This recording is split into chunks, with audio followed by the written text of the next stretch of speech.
is the title track of my new CD, The Oak Tree and the Weed.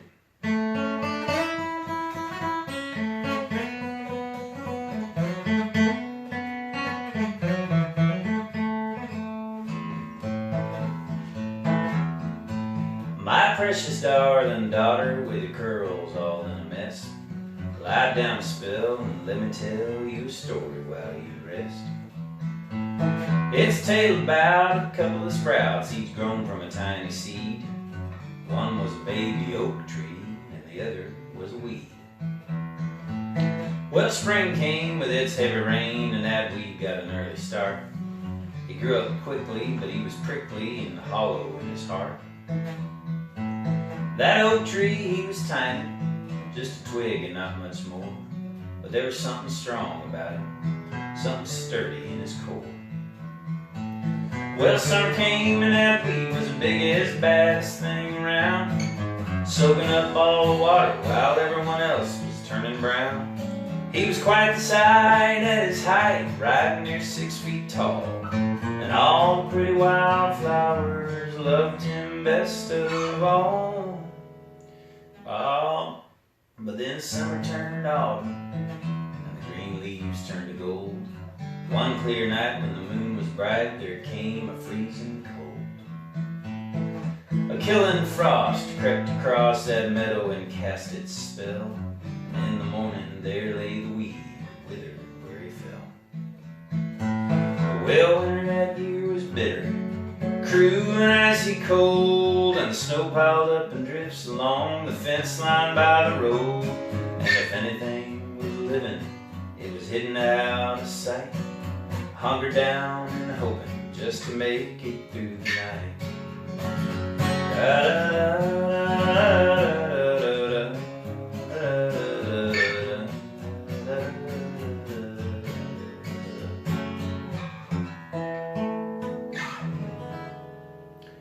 Ah, but then the wind blew warm again, the way it always does. Tulips popped up through the snow and the bees began to buzz. That weed that once had been so tall was now just a memory.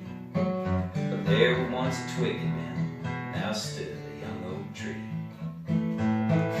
He kept right on growing, grew up straight and true and tall, and every week he watched those weeds come up just to wither in the fall.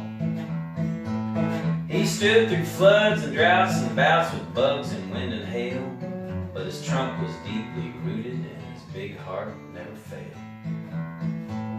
Nowadays he stands majestic, the tallest thing for miles, mighty arms outstretched to kiss the sun when it smiled. The birds nest in his branches and the deer rest in his shade. The squirrels sitting on burrows eating his acorns have it made.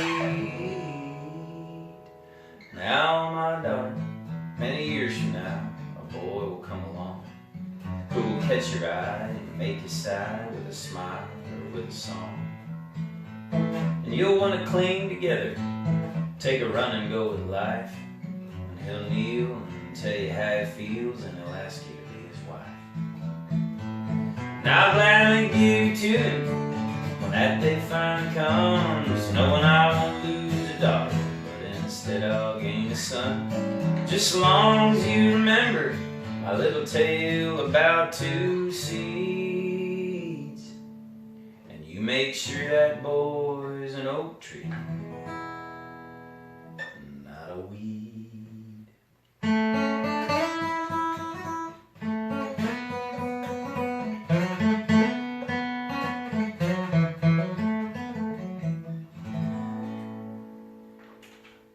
Yeah, buddy. That is the title track off of Zane's new record, The Oak Tree and the Weed. Love it, man. Thank you. I got 2 girls myself. Yeah. You can relate. Yeah, that's right. That's right. What do you want to do for us next?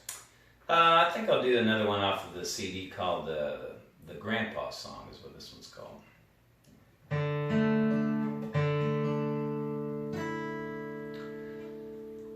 Grandpa, I miss you sitting in your chair, the way that the world made sense with you there.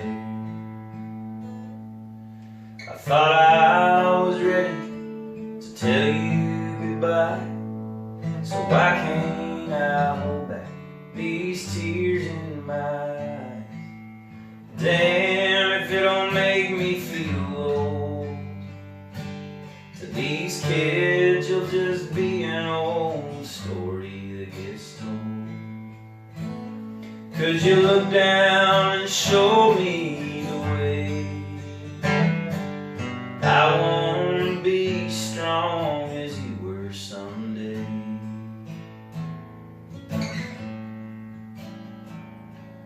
Grandpa, we're okay, but it's been a long year. Seems everyone needs something from me around here. And I miss just listening to the way you would talk, like someone who'd been there and was walking the walk. And damn if it don't make me feel old. To these kids you'll just be an old story that gets told. Could you look down and show me the way? I wanna be strong as you were someday. And I know I ain't living the way that you did. I am no longer that freckle-faced kid. I wandered in shadows and shades of gray, but I remember how you taught me to pray. Grandpa, I miss you, sitting in your chair, and the way that the world made sense with you there. And I know I told you, but I'll say it again. Thanks for everything.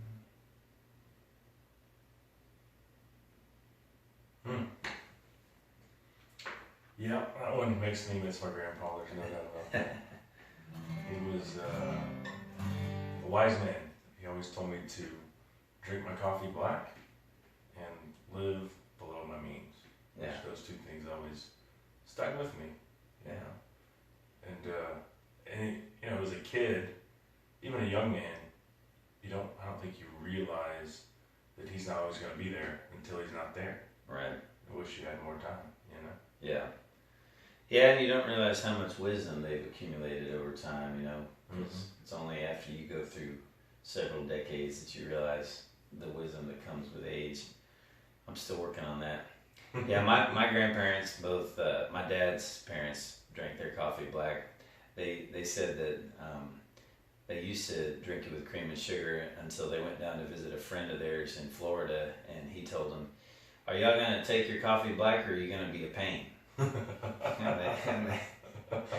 and they said, "Well, I guess we're gonna take it black," and then they just drank it black from then on. Yeah, for 40 years. I never asked him why he drank it black, but he told me, you don't need that cream and sugar. And he fought in World War II, and I always just kind of made up this part, like, well, I bet in World War II, cream and sugar, when he's in England, were probably a luxury. Right. And so you probably just drank it black just because that's the way you had to drink it. Yeah. And I don't know. I like to think that's how it went down. But anyway, as a young kid, you want to impress your granddad. And it's like, well, I don't want to have cream and sugar if granddad doesn't take it like that. Yeah. Why was I even drinking coffee to begin with? Yeah. Only because he was drinking it. Not because it tasted good. Yeah, I tried coffee when I was a kid, and I distinctly remember washing my mouth out repeatedly with like a Dixie cup at the bathroom sink as my grandpa laughed at me, my mom's dad, and but my son Buck, he's 9, and he always is begging me for a sip, and I don't know, he pretends like he likes it. I don't know if he does or not. Sometimes he grimaces a little bit and it says Yeah. But I got to the point where I was like, all right, look, I think I was 30 something, and I was like, it's ubiquitous beverage. It's relatively inexpensive. If you drink it black, it has 0 calories and nothing artificial in it, and it gives you energy. Why am I not drinking this stuff? You know what I mean? It's time. It's time to force myself. And so I pretty much just started drinking it black until I liked it, and until my mind quit complaining. And of course now I like it. I like it black. I always thought it tasted like dirt water. Kind of looks like dirt water. Yeah, but now I like it. I drink it pretty much all day, and that's pretty much all I drink is water, coffee, and beer and whiskey. Those 4. Speaking of beer, another funny story, a little anecdote about my granddad. I never really saw him drink a lot of beer, but he was like, his lawn was meticulous. Like, I think he was out there. We were talking about off the air how you broke your neighbor's back windshield with your weed eater. Yeah. And like, my grandfather was probably out there with scissors, like manicuring, Right. Doing his edging. And sometimes he had like the yard of the month. That was a big thing back in the day, where he lived in Houston. But anyway, he liked a cold beer after he was done doing his yard work. My parents didn't drink, so I was never around beer until I went to Catholic high school. Yeah. We grew up Baptist, went to Catholic high school. They'll teach you how to drink in high school. But the first beer I ever tasted, I went into the fridge in his garage. That's where he kept his cold beers. And I opened up. I'm probably like in 2nd grade. Opened up I think it was a Budweiser. Took a drink of it, spit it out, and then set the can back in the refrigerator. Right. And like an hour later, it's like my parents come up to me. Did you drink a beer? I was like, no. They're like, somebody did, and Granddad didn't do it. So I was like, yeah, I did. It tasted terrible. Yeah, I mean, it does taste terrible. Stay away from it, kids. Terrible stuff. We gave Buck a. Can I get you a Lone Star? Well, yeah, you get over the taste.